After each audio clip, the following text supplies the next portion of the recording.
It's been one of the game's longest-running sores.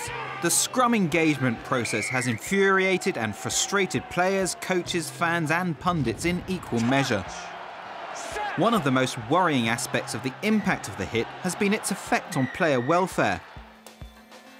After extensive research from the IRB-funded Scrum Forces project, a new engagement sequence was announced earlier this year: Crouch, Bind, Set, which has been found to reduce the impact at elite level by as much as 25%. But although player welfare is the driving force behind this change, it's hoped a more stable scrum will also allow referees to focus on other areas, in particular a straight feed from the scrum half. Last week, the international referees met at the French National Centre for Rugby in Paris to ensure consistency in approach to and application of the new law.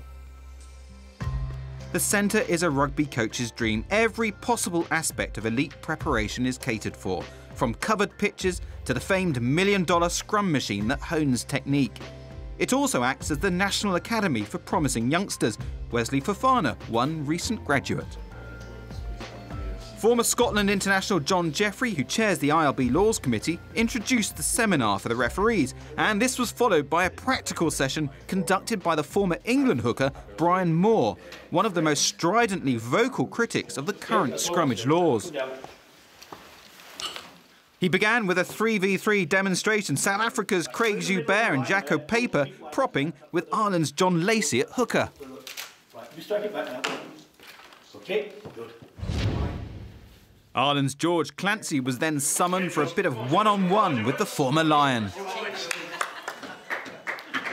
we'll do that again. We're both going to push now. Don't worry about it.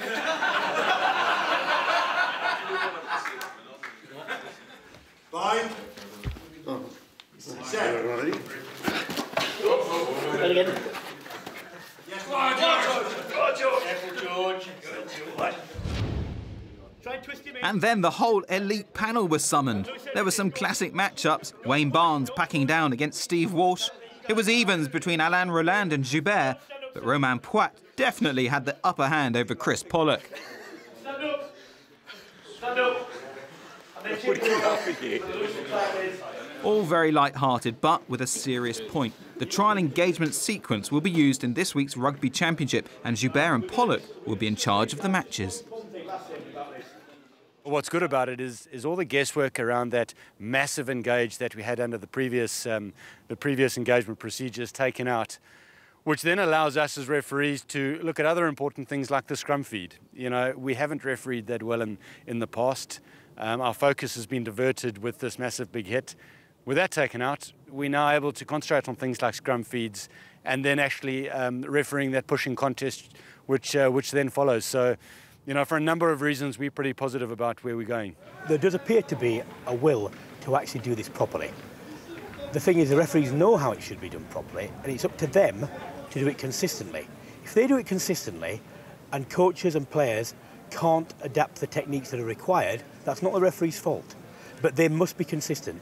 And then we can give the message to players and coaches, it's not the referee's fault or the lawmaker's fault that they can't do the techniques right. Go away and learn them. The referees have been told, as have coaches and players, the ball has to go down the middle. So what we will see for sure this time is less impact in the collision, hopefully more secure scrums, safe scrums, and definitely the ball will be put in down the middle. So we'll have a competitive scrum. Both teams will be able to push as soon as the ball comes in, so that's still there, it's still part of the process. Both teams will be allowed to hook for the ball, so it will be a proper contest, and it'll be back to scrums of old in that it's a contest for both teams.